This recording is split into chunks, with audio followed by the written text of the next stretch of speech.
Eu diria que no Ganga já tem um antes, né? Porque, tipo, quando a banda foi formada, esse cara não tinha nascido ainda. Então Caramba, quantos você tem, ô Igor? 26. Puta merda, bicho. É jovem, o realmente. Ganga é de 93, cara. É, realmente. E aí eu era o batera na época, né? E tinha uma outra galera que com o tempo foi saindo, e eu fiquei, passei pro vocal.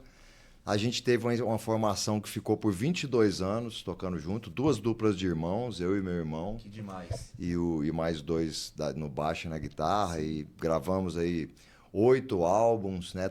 Acabamos de lançar o 8º álbum, fomos pra Europa 2 vezes. Tocamos em tudo quanto é lugar do Brasil, cara. E foi passando uma galera, né? Em 2023, a gente entrou nessa fase de reestruturação da banda. Foi quando a galera que estava comigo há um bom tempo, por questões de vida mesmo, assim, teve que seguir outro caminho. E aí eu reestruturei, aí veio o Igão. Só que o Igão, o tio dele, já foi o batera da banda. Nossa! Então já é a segunda geração passando Segunda pela geração. Tipo, as 2 duplas de irmãos tem esse rolê também, eu e meu tio. Meu tio tocou no Ganga em 2007, quando o Marco, que é o irmão do Mano, passou um ano na Austrália. Era o batera na época, Sim, ficou um ano na Austrália. Ficou um tempo na Austrália, meu tio tocou na banda nessa época, ao vivo, e aí, sei lá, 15 anos depois, cheguei pra tocar com os caras. Puta, que legal, cara. Porra, de segunda... Ô, Manu, ali quando você fala em 93, que cena que tava rolando ali? Tava em alta, você falou, porra, mano, é isso mesmo? Porque a gente teve os anos 80, Sim. o boom do rock and roll, veio o surgimento do punk ali, né? 77, 78, Isso. enfim. 93, vamos já. Eu tava vindo da cena do meados dos 80. Eu vim da mistura do metal com o punk ali. Foi desse lugar mesmo. E no começo dos 90, cara, eu costumo categorizar a gente não por estilo, mas pela geração. Mesma geração do Rage Against the Machine, do Pavilhão 9, do Pantera, enfim, de várias bandas de estilos diferentes, mas que eram, digamos assim, a novidade. Faith No More, aquelas bandas que misturavam estilos, né? Então tinha o Chili Peppers um pouquinho antes, Faith No More também, mas assim, essas bandas explodiram naquela época ali.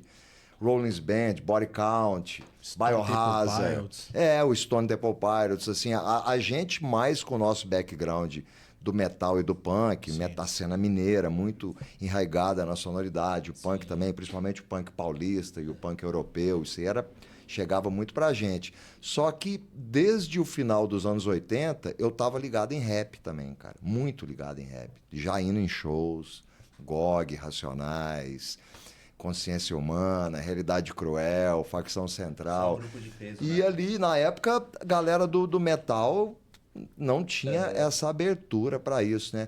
E começou a me influenciar muito e eu tinha acabado de sair do Sarcófago, metal extremo, né? Toda aquela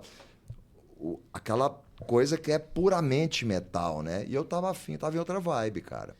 Demais. E aí eu falei, cara, eu tô afim de cantar em português, primeira coisa, falar de umas paradas mais da rua mesmo, menos ficção ou, sei lá, qualquer outra coisa assim, ou sobrenatural, ou seja o que for, falar mais da rua mesmo.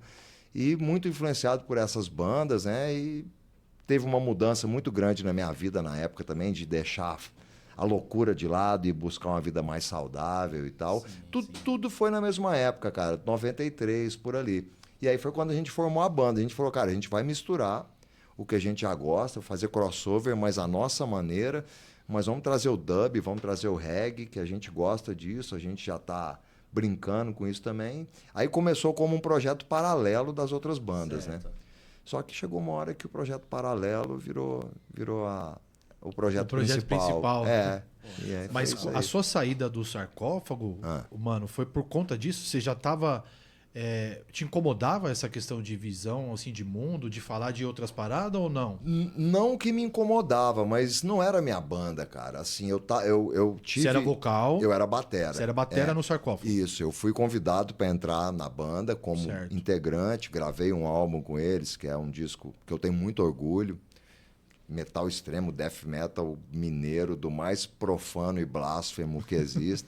Gosto pra caralho, mas o que eu queria fazer enquanto a minha música era o crossover que eu já fazia antes do Sarcófago. Angel Butcher foi a minha primeira banda. Certo. E já era boné de aba pra cima, bermuda, skate, hardcore, Total. Era essa a estética, Entendi. né? Então eu voltei para isso quando eu saí do Sarcófago, mas aí já tinha Racionais, já tinha James Brown, já tinha Lee Scratch Perry, já tinha Specials, tinha mais coisa na receita, saca, cara? Sim. Assim, e aí o Ganga virou um laboratório para isso. Eu acredito que depois do terceiro álbum, aí a gente encontrou a nossa sonoridade mesmo, a nossa maneira de misturar isso aí, né? Que é natural, né? Acaba vindo com a maturidade uma da banda banda, nova, né? o primeiro disco, né? Você pega tudo que tinha até então e grava. O segundo puta, e agora para onde a gente vai? Eu diria que no terceiro a gente e o Ganga, inclusive, começou com uma sonoridade mais leve